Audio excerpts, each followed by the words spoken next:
नमस्कार मंडळी, मी doctor Amol Dabholkar, ब्रीमचा president. तुमचं सगळ्यांचं स्वागत काही जणांचं केलेलं आहे, काही जणांचं नाही केलं आहे. तर आता मी मंचावरून तुमचं सगळ्यांचं स्वागत करतो. AGMला ज्यावेळेला आमची पहिल्यांदा कमिटीने ताबा घेतला त्यावेळेला कमिटीला एक सूचना करण्यात आली होती. म्हणजे तशा अनेक सूचना झाल्या होत्या, त्याच्यापैकी बऱ्याचशा आम्ही अंमलात आणण्याचा प्रयत्न केला. त्याच्यापैकी एक सूचना अशी होती की ब्रीमचा लोगो हवा, कारण ब्रीम हे नाव दिलेलं आहे पण त्याला एक लोगो, एक ओळख नाही आहे. तर ती तुम्ही स्थापन करायचा प्रयत्न करा. बऱ्याच जणांनी बऱ्याच कल्पना मांडल्या, प्रत्येकाच्या कल्पना आम्ही बघत होतो कुठली कल्पना चांगली वाटते अशी. ब्रीम स्थापन ज्याला झालं त्याला असा विचार करण्यात आला की ब्रीम सर्व जे महाराष्ट्रीयन लोक आहेत, मराठी लोक आहेत, त्यांनी एकत्र यावं ब्रिस्बेनमध्ये आणि ब्रीमची स्थापना करावी आणि ती पुढे न्यावी. आणि हा बेसिक उद्देश होता त्याच्यामध्ये, आणि तो आम्ही लोगोमार्फत आणण्याचा प्रयत्न केला. प्रियांका परुळेकर आपल्याला सगळ्यांना माहितीच आहेत, त्यांच्याकडे आम्ही ही कामगिरी सोपवली आणि अत्यंत उत्तम पद्धतीने त्यांनी आमच्या सगळ्यांचे विचार मूर्त स्वरूपात त्यांनी आणले, लोगोच्या स्वरूपात. तर प्रियांका परुळेकरांद्वारे केलेला हा लोगो. अदिती,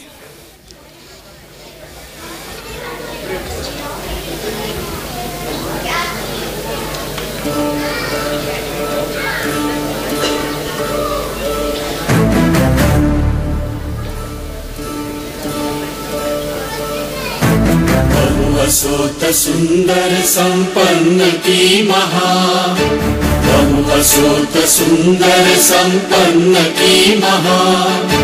प्रियामुचा एक महाराष्ट्र देश हा, प्रियामुचा एक महाराष्ट्र देश हा.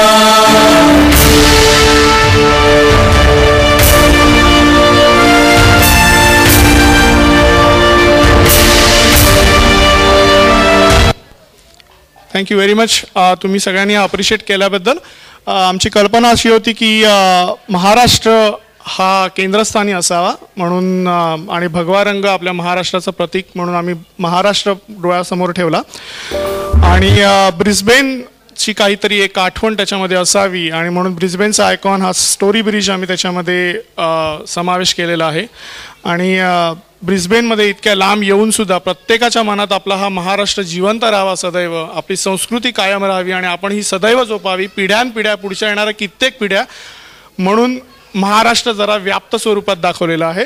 आणि अशा प्रकारे प्रियांका परुळेकरांनी सादर केलेला ब्रीमचा लोगो. मी प्रियांका परुळेकर सध्या भारतात गेलेले आहेत, तर त्यांचे यजमान मी प्रशांत परुळेकरांना स्टेजवर बोलवतो. Please give him a big hand. ब्रीमकडनं एक छोटीशी भेट.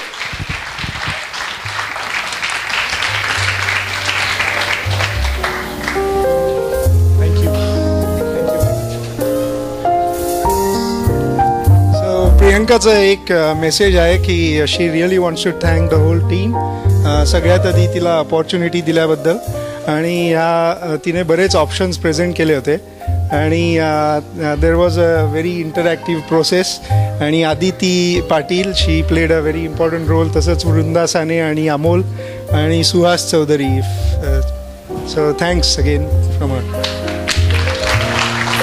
Thanks Prashant, thank you very much. तर हा होता आपल्या ब्रीमची ओळख, ब्रीमचा लोगो. तर आता थोडे काही शब्द प्रेसिडेंट म्हणून माझ्याकडून. प्रिय ब्रीम व बाप्पांच्या चाहत्यांनो, नमस्कार. सुरुवातीलाच तुम्हाला इतक्या प्रचंड संख्येने पाहून मला खूप आनंद होत आहे. मोठ्या उत्साहाने आणि मोठ्या संख्येने आपण इथे बाप्पांचे स्वागत करायला हजर आहात. नक्कीच बाप्पा सर्वांना प्रसन्न होत आणि होतीलच. 2011 आणि 2012 या वर्षीचा ब्रीमचा हा तिसरा कार्यक्रम आहे आणि या तीनही कार्यक्रमास प्रचंड संख्येने आपण एकत्र आलात आणि हे सर्व कार्यक्रम खूप चांगल्या रीतीने पार पाडलात, त्याबद्दल सर्वांचे धन्यवाद. या कार्यासाठी आपल्यातील अनेकांनी स्वतःहून मदत करण्याची तयारी दाखवली, म्हणजेच आपल्या सर्वांच्या सहकार्यानेच हे शक्य होत आहे आणि असेच पुढेही होत राहू देत. त्या सर्व लोकांना पावती देणं हे आमचं कामच आहे. ही सर्व लोक कमिटीमध्ये नसूनही त्यांनी बरीचशी कामं स्वतःहून केली आहेत. त्यापैकी सुरेश घुगे, अदिती पाटील, प्रियांका व प्रशांत परुळेकर, आरती व वसंत जोशी, दीपा शानबाग, आरती निमकर, शरद मोरे, सुनील साने, मृणाल व रत्नदीप नगरकर, आपले आपटे काका आणि आपटे काकू, महेश जोगळेकर, ललित दळवी, प्रशांत बोरसे, प्राची ढवळीकर, स्वप्नील पाटील, वैभव गडकरी, सुब्बू, गीता चौधरी, पल्लवी दळवी, अंजली पिंगळे, गोकुळ भारंबे, अरविंद आणि सविता देशपांडे, वैभव गडकरी, श्रुती गडकरी आणि असे बरेच, यादी न संपणारी आहे. आपले महेंद्र शिंदे नेहमीच आपल्याला उत्तमोत्तम जेवण वाजवी दरात देतात, त्याबद्दल त्यांचे मनपूर्वक धन्यवाद. तसेच सर्व कमिटी मेंबर्स आपापली कामे अत्यंत उत्तम पद्धतीने सांभाळत आहेतच, पण त्याहूनही त्यांच्या कुटुंबियांनी त्यांना दिलेली साथ ही अत्यंत वाखाणण्याजोगी आहे आणि म्हणूनच आपण सर्व एकत्र येऊन हा आनंदोत्सव साजरा करत आहोत. पण आता प्रत्येकाने आपणहून एकत्र येऊन आपापल्या जबाबदाऱ्या स्वीकारून असे अनेक कार्यक्रम केले पाहिजेत. मला असं वाटतं की हे आता महाराष्ट्र मंडळ असं न राहता कुटुंब झालं पाहिजे. मला माहिती आहे मंडळ या शब्दाची बऱ्याच जणांना ॲलर्जी आहे.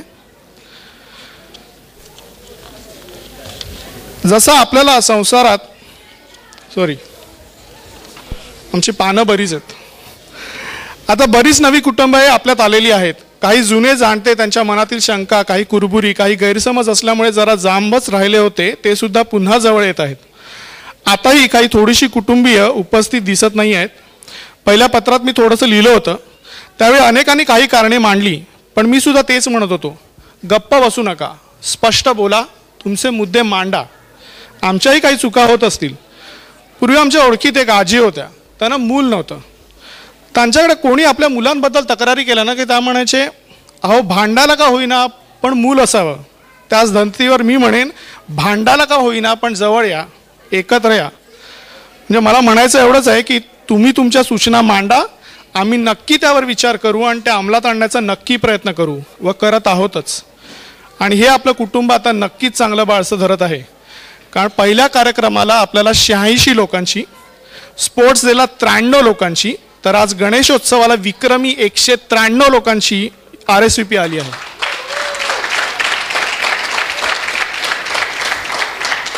हा उत्साह आपला कायम राहायला पाहिजे.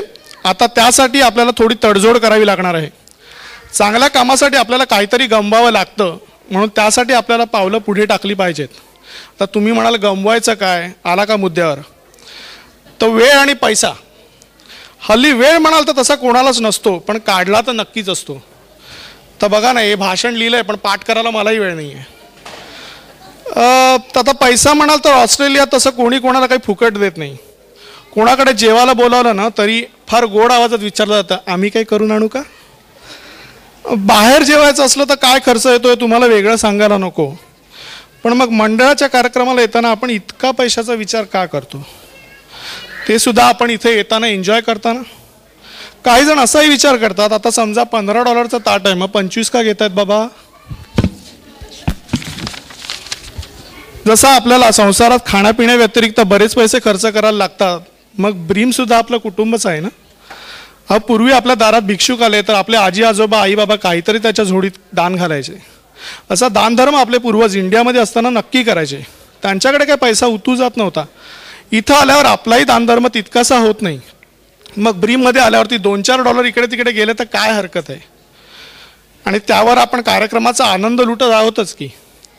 आता तुम्ही नक्की मनात म्हणत असणार, ह्याच्या काकाचं काय जातं सांगायला. पैशाचं अवघड आहे थोडंसं, मान्य आहे. पैशाचं काही नाटक करता येत नाही, खरंही आहे, सर्व मान्य. आता कार्यक्रम असतो त्या महिन्यात एकदम एवढे पैसे काढावे लागतात, मग ते मनाला व खिशाला खटकतात. तर मग मी काय केलंय, तुम्ही काय करता हे सांगू नका, पण मी काय केलंय तर एक रिकामा डबा घेऊन त्यावर ब्रीमचं नाव लिहिलंय. दर महिन्याला प्रत्येक माणसी $10 त्याच्यात टाकतो. एक सवयच लागली आहे म्हणा ना. त्यामुळे ब्रीमचं नावही सतत डोळ्यासमोर राहतं आणि एकदम पैसे काढल्याची सलही मनाला लागत नाही. आता हे झालं माझ्या सलीबद्दल किंवा आपल्या सलीबद्दल. आता मंडळाच्या सलीबद्दल विचार करूया. आता आपण सर्वांच्या कुटुंबात आई वडील मोठमोठ्या जबाबदाऱ्या पार पाडतात, बाकी सदस्यही थोडाफार हातभार लावतातच ना. तर आपल्याला एवढंच करायचं आहे की आपल्या सभासदत्वाची फी ब्रीमच्या अकाउंटवर लवकरात लवकर ट्रान्सफर करावी. कार्यक्रमाची RSVP नेहमीच थोडी अगोदर द्यावी व कार्यक्रमाची फी जमल्यास डायरेक्ट क्रेडिट करावी. कारण कार्यक्रमाच्या वेळी प्रत्येकाच्या तयार असलेल्या पावत्या देणं फार सोयीचं होईल आणि आयत्या वेळी काउंटरवरती गर्दी होणार नाही.